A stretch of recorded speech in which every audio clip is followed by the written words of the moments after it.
Panic attack बहुत सारी psychiatric disorders की अलामत हो सकती है. मोस्टली एंग्जाइटी डिसऑर्डर, जिसमें social anxiety disorder, phobias, PTSD, OCD, इन सब में पैनिक अटैक हो सकता है. किसी को पता चले कि उन्हें बहुत सीवियर डायग्नोसिस है, फॉर एग्जांपल कोई बुरी खबर मिलती है या कोई हादसा देखते हैं, तो we go into a panic situation.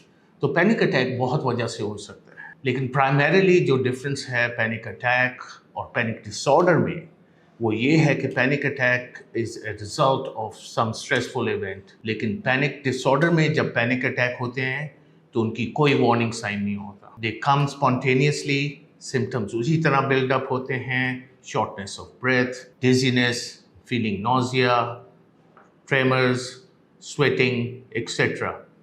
तो जब ऐसे सिम्टम्स बगैर किसी ज़ाहिरी वजह से हो तो डायग्नोसिस होगा पैनिक डिसऑर्डर. पैनिक डिसऑर्डर्स के लिए कोई स्पेसिफिक ट्रीटमेंट एज सच नहीं है, लेकिन ब्रीदिंग एक्सरसाइजेस और relaxation techniques is the best strategy.